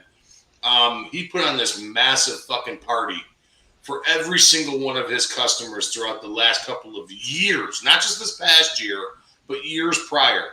He brought everybody out who went through him to buy a house to a family appreciation day at Sox Park. And it was absolutely unbelievable. It was beautiful. Hot dogs, beers, everything on him. And I had a fucking blast up there. It was fantastic. Harry, really quick, man, thank you again so much for coming on with us. I really do appreciate it. You are the best. And again, guys, make sure you guys tune in Friday night, 8 p.m. Central, 9 p.m. Eastern for the debut show of Harry the Greek coming on here, giving you all the hot bets for the week. It's going to be fantastic. I can't wait. And the name of the show is The Over Under. We'll talk to you soon, guys. Thank you so much for having me on. Terrence Deuces, my brother. Maybe I'll get you up on my show. You're going to have a really good time. Take care, Harry. You have a good one, my man. Take care. Later, guys. Later. All right, Terrence. This is something I wanted to say too. I wanted to have these guys in with us when I said it. Okay. Now I want to tell you a little bit about my trip in Cleveland here, man. It was awesome. I had a fucking blast. Okay? Yeah, I can't wait. It was, listen, I went bar hopping, had a bunch of fun. We lost a cell phone at a titty bar, okay? Lost it, gone. We left without the fucking thing. We left without the phone. It's sitting in some stripper's ass right now. She's ringing up the fucking QR code in her butthole, ringing up fucking extra tips for herself, doing her thing, all right? We one of our crew dented the fucking B&B wall with his forehead, headbanging. That I don't know how. I didn't even know how that person is still alive. Okay, I watched a drunk Bears fan get the shit kicked out of him. All right, like literally, like just got his ass beat the entire, like up and down the street. Not once, Terrence, but twice. He started shit. All right, he got the shit kicked out of him. And I'm a Bears fan, so it's like fuck that guy. That's his own goddamn fault. But one thing I will say. I've had an affinity for the Cleveland Browns for a long time, Terrence. You want to know why? And I kept on telling Cleveland Browns fans out there when they asked me, what the fuck are you, like, what, don't you hate Cleveland? Don't you do this? Like, what's going on? I was like, no, I don't fucking hate Cleveland. Why would I hate Cleveland? They're like, well, we just whooped your ass. It's like, dude, listen, I'm 34 years, I'm going to be 34 in March, okay? I'm still a young cat, Terrence. I'm still a young pup here, okay? Yeah. But growing up, video games were an essential day of my life, bro. I mean, every day playing Madden, playing MLB The Show, doing that shit. And one of my favorite things to do, Terrence, was to take the worst team and bring them to the first team. And for how many years were the Cleveland Browns just absolute fucking trash? Oh, my God. Like, I mean, so many years. So many years, T. So many years, bro. I'm telling you, so many years. So I would always start the season. I'm like, fuck it. I'm revamping the Browns. Fuck Johnny Manziel. I'm redrafting. I'm the new owner. I'm doing this. And fucking Cleveland's going to win a championship. And I'd win 7 of them. I'd win 7 Super Bowls in a row with them. Fucking Cleveland's back on top. Those ugly brown fucking uniforms. Those stupid orange helmets. Fucking, like, I loved it, dude. I love it. So I've always had a soft spot for the Cleveland Browns. Now, I will say this. When we were out there, we didn't get heckled. We didn't get heckled at all. Because those Brown fans know exactly the situation that the Chicago fucking Bears are in right now. They've been there before. Shitty coaches, shitty offensive coordinators, fucking dog shit owners. They've been there. They've done that. We've done this. Shitty GMs, they've done it, man. I think I was heckled maybe I was there for fucking 4 days, bro. Thursday, Friday, Saturday, and Sunday. We left early Monday morning. I swear to God, I may have been heckled maybe fucking 3 times the entire weekend. And I was wearing Bears garb up and down. I had my Bears shirt on, my Bears jersey, my Bears hat. I'm going to the fucking Pro Football Hall of Fame wearing my Bears hat. Nobody said a goddamn thing. It's because they know. They have a soft spot for, like, when you suck, you suck. There's nothing you can do about it. And I'm telling you, man, it was absolutely unbelievable. If you guys, Terrence, have you ever been to the Professional Football Hall of Fame? Mm-mm. You got to go. You got to go. Canton, Ohio is honestly the coolest fucking place that I think I've. That's like the Field of Dreams for me, man. Going to that Hall of Fame, it was absolutely beautiful. You're walking around, you see Marshawn Lynch's earthquake jersey. You see Derrick Henry when he broke 2,000 yards on the stiff arm, and they show you where he's pushing over Marshawn Lattimore on that stiff arm. They give you Emmitt Smith's record-setting jersey in the football that he ran it with. They give you Walter Payton spikes. They give you this. They give you that. But I tell you what, man, the second you walk into that bust room, where all the Hall of Famers are at, the 311 National Football League Hall of Famers are at, coaches, GMs, players. I got goosebumps, man. Absolute goosebumps. You walk into that room and it's separated out, Terrence. It is separated out by individual year that they were inducted into the Hall of Fame. It was absolutely unbelievable. I got so many pictures on my phone of guys that I absolutely love. Michael Irvin, Emmitt Smith, Walter Payton, Richard Dent, fucking Randy Moss. Just so many guys, man. So many guys. Peyton Manning and fucking, guys like that. And Bronco Nagurski.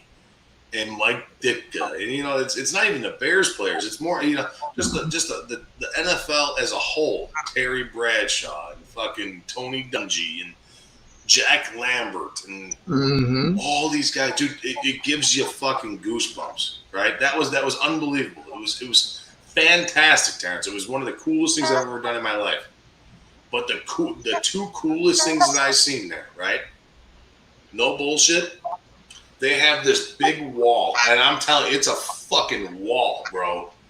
Of every single player that's ever been inducted into the Hall of Fame, they have their rookie card behind two big HOFs. Boom, boom, boom. Really? This entire wall is rookie cards of every Hall of Famer that's ever been inducted into the Hall of Fame. Wow.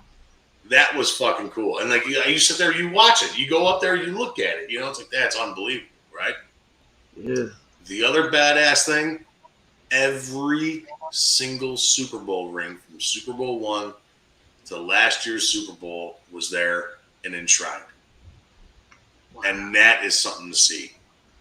Damn. That's Did something you to see. take pictures? Did they allow I did. I took pictures of it, and it's fucking beautiful, man. It is unbelievable. I mean, you see how the ring started off. It's this big, right?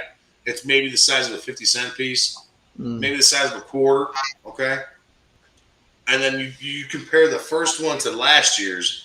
Last year's, dude, unscrews, and inside the ring is Tampa Bay Buccaneers Stadium. You take off the top, and there's the stadium. I think I saw that. It's fucking crazy. But like, you look how simplified they were back in the day. Like, we all know that Green Bay won the first two Super Bowls, right?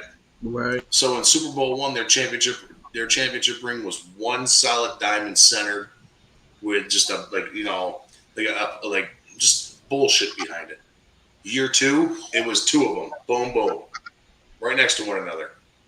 Super Bowl III, Kansas City Chiefs won. One single diamond. And you go through the 70s, like you go through the 50s, the 60s, and 70s. You go through all that shit. And then you see the 70s with the Steelers. It's almost the same thing. One diamond, two diamonds, three diamonds. And then they don't win they win four diamonds. And then their fifth one in the 2000s with Cowher. Instead of having five diamonds, they put 5 Super Bowl trophies. Boom, boom, boom. In this ring that's now the size of a fucking, it's literally this. It's like the size of an acre. It's like the size of an acre. They put a trophy inside of a ring? I'm telling you, it's fucking ridiculous. The Super Bowl ring is like something that Cruella DeVille would wear. It's unbelievable, bro. It's fucking gaudy as all get out. But it is unbelievable, the craftsmanship that goes into these rings. And they tell you who makes these rings. They tell you how many diamonds are in these rings, how many rubies are in this ring. It's seriously, it's unbelievable. That right there, seeing that shrine, that enshrinement there of all the Super Bowl rings was worth every single fucking penny for me. It was it was $29 to get in, and it was fucking awesome, bro. So tell me this: in your whole trip, how much total did you spend? Enough. I mean, but like enough. I mean, don't forget, we did the titty bars. We went out to eat. I drank my body weight in alcohol over the weekend, which is 300 pounds. All right, but we ate food. But where we stayed, honestly, out in Cleveland, the B&B that we stayed at, I don't know the guy's name, and I wish I can give him a shout out now. But this guy, we walk into this B&B, man. We got out there Thursday. We stayed in Canton. All right, we got in on that Friday morning. Excuse me. We got in on that Friday morning. We walk into the B&B. This fucking guy was top notch, bro. Terrence, I'm telling you, he was the best fucking B&B I've ever stayed at. The entire fridge stocked with steaks, hot dogs, fucking the pantry stocked with chips, salsa, coffee creamer, coffee. Fucking, you open up the other fridge door, three cases of beer, Bud Light, Miller Lite, Budweiser, fucking absolutely stocked, bacon, eggs, butter, milk, fucking Eggos, waffles, ice. He seriously left a note saying, "Help yourself." That's how fucking awesome that dude was. Wow. So if you guys ever want to go to Cleveland for a game, if you guys have an affinity for Cleveland like I do, and you don't fucking hate them, and you want to go see a kick-ass fucking game, I'll give you that address because it's saved in my phone. But ultimately, what I spent out there was probably about $500-600. And that's minus the tickets and minus the B&B price. That's it. That's it. In downtown Cleveland, man, a beer, like I was getting my mixed drinks down there. You know, my mixed drinks, a beer was $4. My mixed drinks were $5.50. And I'm drinking $5.50. Yeah, it's not like Chicago. Wow. $11 for a fucking mixed drink. Shit. Yeah, I know, dude. I'm getting shit housed, having a good time. I did almost kill a bartender.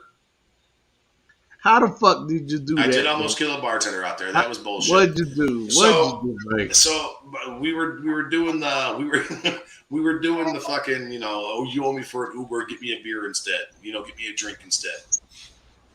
So our one buddy out there, he owed me for. I'm like, dude, just get me a beer, get me a drink instead. We'll call it even. I even forget the name at the bar that we were at. But we're sitting there and I go to take a sip of my drink. And the bartender tried to be, Wally Big Nuts. And I told him I was nice and polite, dude. I really was. Terrence T, I was nice as shit. I was like, yo, man, hey, like, this, my drink is made wrong. I'm like, I'm sorry. I'm like, can you make me another one? You forgot the Sprite. You know what I mean?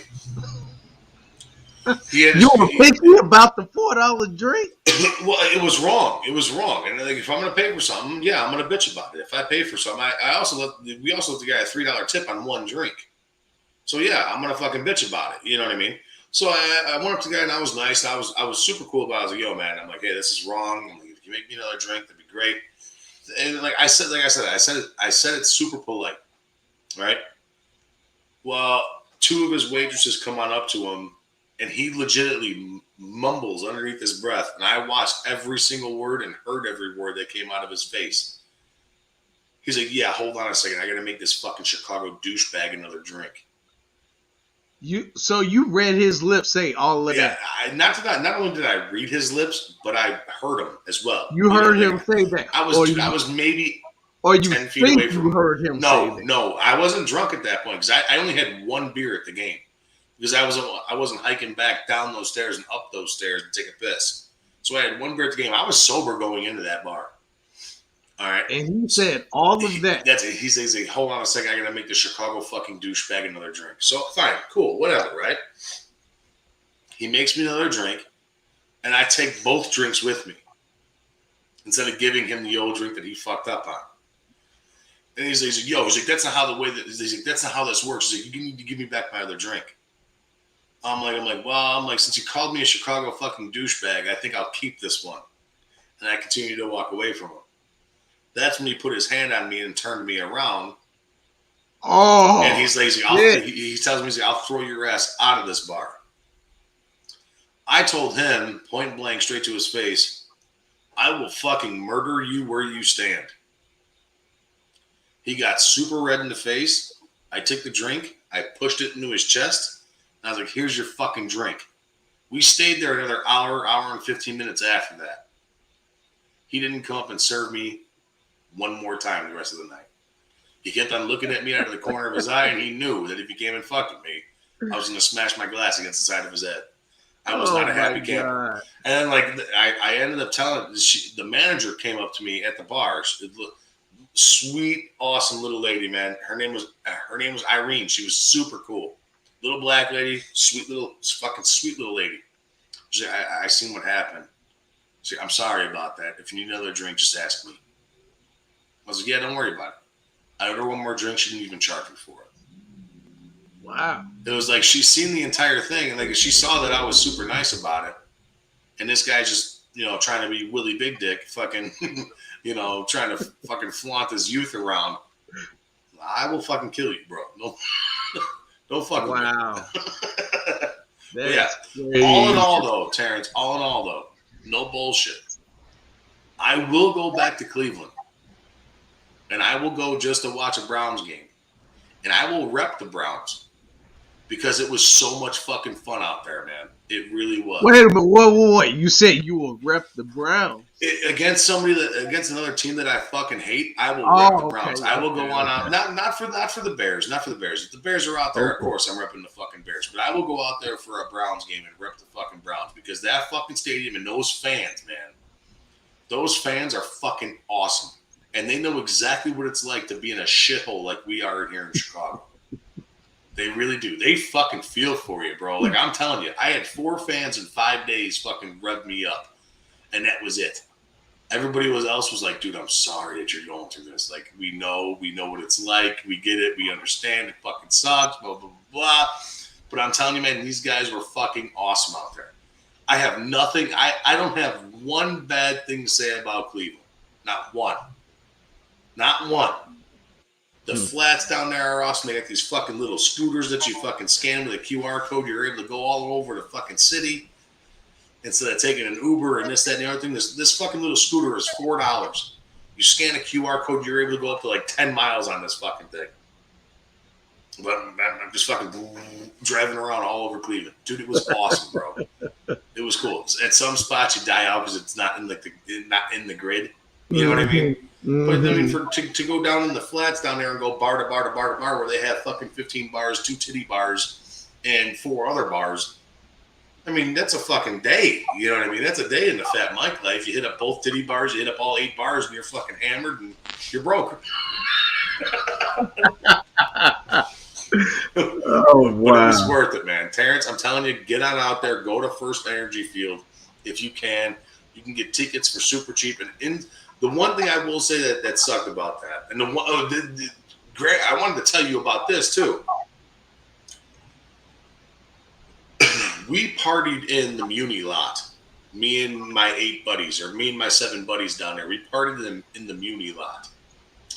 This parking lot, dude, is fucking ridiculously big. It goes from A15 to D15 and everything in between. Like, that's how big this parking lot is, right?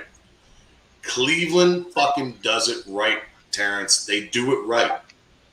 If you go up the tailgate at a Bears game, right, you have to have tickets to go into the game. You can't just sit there in the parking lot and party. Right? Cleveland, they don't give a fuck what you do, bro. You can sit out there all day, bring your TV, bring your satellite dish, hook the fucking thing up, grill all day, hang out with your friends, your family, get fucked up in this lot and have a good time. All day. We got down there. Now they're an hour ahead of us. We got there at 5 a.m., dude. We were down there at 5:30 in the morning, which is 4:30 in the morning our time. A 1 through 15, B 1 through 15, C 1 through 15, D 1 through 15 was fucking packed. Packed, bro. And when I mean packed, it was fucking packed. It was people are grilling, smoking fucking ribs. I saw one dude fucking turn that pig. Literally turning a pig in the parking lot. He had a rotisserie. Dude, he was fucking killing it. This guy was living life down there, and it was fucking awesome. Those were 2 of the fucking hassles that I got walking into the lot. 2 of the 4 of the week. People were like, boo, and then some guy's like, asshole, as we're in our bear shit. You know what I mean? But Terrence, bro, I'm telling you, it was fucking awesome. And I cannot wait to go back to Cleveland to watch another. I want to go there against the Steelers. That's what I want to do. Because when they brought up the Steelers highlights on the fucking Jumbotron, the entire stadium. Fuck the Steelers. That's like a really big rivalry, isn't it? Yes, huge. It's just as big. It's just as big as Green Bay and the Chicago, Bears. Green Bay. It's just as big. Yeah, it's just as big. Wow, that's a big rivalry. They fucking hate each other. But like they're sitting there, like the Steelers, like when Joe Burrow threw a touchdown to Jamar Chase, the entire stadium fucking yeah, and the chant starts. Fuck the Steelers. Wait a minute. What? What did you say, Joe Burrow? When this last week, this Pittsburgh Steelers lost to the Bengals. Oh, yeah. And when Joe Burrow threw a touchdown to Jamar Chase, the fucking dude, the place went fucking nuts. The place went absolutely insane. They really hate the Steelers. And that's another divisional team, bro. The Bengals are another divisional team. They're That's right how down the much they street hate the from fucking them. Steelers. Huh? They're like right down the street from them. Yeah, Cincinnati's not too far away, yeah. Wow. But it was absolutely awesome, man. When they started that chant, fuck the Steelers, I was like, this is fucking nuts, man. Like, these people are fucking nuts. You're talking, people are pulling in RVs, Terrence. RVs, and you could tell that they only spent maybe $600 to fucking $1,200 on it, right? And you know this thing was a pile of shit when they bought it, but they spent fucking just as much as they paid for it on the paint job for it. And like they have the fucking big dog pound head and fucking dog gotta eat and fucking the broken chain and fucking it gets painted out with a skyline of Cleveland on the side of it. Like, dude, I'm telling you, man, that's the way tailgating should be. And if the Bears do go to Arlington, I hope that's what the fuck they do. I hope they should have enough room to do it. They should, and I hope they let the fans tailgate their balls off. I really do, because that's what Chicago is as a whole. We like to fucking party. We love our sausage. We love our food, and we fucking love our Bears. Whether or not we have tickets or not, let us fucking hang out and party. Absolutely. You know, it was awesome. It was awesome. Sorry about the big, long, dragged-out spiel, my man. I apologize. It was just a lot of fun. Oh, man, that's great to hear about it. How's their stadium? Dude, okay, so their stadium, there's not a bad seat in the fucking park.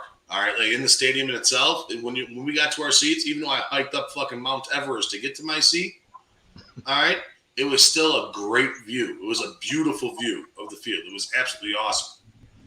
The one bad thing that I will say about it, they did revamp it a few years ago, right? The concession line, like, that's not even what I'm trying to say, but like, while you're trying to walk to your seat and like you have all the concessions on the side, you know what I mean? The alleyway is very, very narrow. Oh, I hate that. Very narrow. Like you'll have a concession to your left, and then you're trying to get your seats on your right, but like the concession line, like you are literally cutting in between people in the concession line. Like that sucked. It took us an extra probably 15 minutes to get to our seat just because of that. But everything else, man, was fucking top notch. It was top notch. Everything else was top notch. The food was top notch. I had a big old fucking nacho up there. The beers were top notch. With COVID, they don't have anybody tossing out beers. You know, they don't have anybody walking up and down the aisles and stuff like that to give you a beer, to give you a hot dog. But the food was good. The beer was cold. You can't complain about either of those. It was a great time, man. Honestly, I can't wait to go back. And I'm definitely going to go back. I was thinking about going back in October on Halloween when they play the Pittsburgh Steelers just to root for the Browns. Because I want to see that rivalry. I want to see that fucking hatred for another team. That's the same reason why I go to the fucking Bears-Packers every year. You know what I mean? Oh, man. You're going this season, right? I am. But like we should hook up. We gotta go. Yeah, let's fucking go, dude. But it's like, I love those rivalry games. I love that hatred. I love that. You know, in Chicago here, it hasn't been too much of a rivalry since the Green Bay's kicked the shit out of us every fucking year. All right, but in Cleveland now, Cleveland's been a fucking team. They beat Pittsburgh last year to get into the playoffs. That's a fucking eat a game. Mm-hmm. Now it's starting to become a rivalry. Big Ben's getting a little older. Cleveland Browns are getting a little bit better. It's fun to watch that shit. Those are those games that you watch on Sunday Ticket and you don't fucking turn off. And I'm really debating on going back out there and staying again at that B&B place that I stayed at before, because that guy was fucking unbelievable. Yeah, it sounds like shit. It was awesome. So Terrence, we're gonna cut this fucking thing off, my man, but really quick, my man, where can we find you? Where can we listen to you? I know you got a bunch of podcasts on what you got going on. Let's bring you in full screen. Tell us what's going on here, man. So pretty much Chicago Clubhouse. You go to YouTube and you type Chicago Clubhouse in your search bar. We come up on Facebook. We have a page called Chicago Clubhouse Podcast. Just type that in the search bar. It'll come up. We have a Twitter page, Shy Clubhouse 11. Then we have an Instagram, Chicago Clubhouse Sports. So any of those social media, just you'll find us. Chicago Clubhouse, Shot Clubhouse. That's all you got to type. It'll pop up. Excellent, man. Excellent. And again, I appreciate you coming on here with us and hanging out with us. I'm glad you were able to meet Harry and meet Adam and have a good time with us and fucking bitch about our Chicago Bears here. I really do appreciate you having me, man. Appreciate you having me. It was a lot of fun, man. We got to drink again soon, man. We got to get drunk again soon. Definitely, man. You bring me some Moore's beers, and I'll bring you some Nick and Ivy beers, man. We'll have ourselves a good old time. Hey, sounds good. I'll bring the Moores. I'll bring the Nick and Ivies. I'll bring the Fat Mikes and the Huebners, baby. Sounds like a plan. Terrence, man, I appreciate you coming out with us. I really do. Thank you so much. I'm love to talking to you soon. All right. Thanks, man. Take care, my man. All right, guys. So here we are. We're wrapping shit up tonight here at the Fat Mike Chicago Sports Show. I'm glad everybody came on in. A lot of people coming in here tonight to listen to us bitch about our Chicago Bears. Special thank you to Harry the Greek and Adam Perdomo, and also my guy Terrence Nichols over there at Chicago Clubhouse. We are welcoming in Harry the Greek to the 1252 sports program, Sports Chicago. And he's going to have a lot of stuff, guys. He's going to be talking about all your hot bets of the week and stuff like that. And you guys better fucking listen to him because he's on a heater. Over the last 2 weeks, the guy's 10-2. All right, so listen to the guy. He knows what he's talking about. Very special thank you to all our sponsors tonight. We have the Jonathan Darren Coldwell Banker Real Estate Group. We have, not only that, Nick and Ivy Brewing, Susie Sheehan in the State Farm Office. We have Mark Berardi Law and Associates. We have White Oak Farm Venue out in Michigan City. Thank you to all of you guys. We really do appreciate it. Without you guys, the show doesn't kick.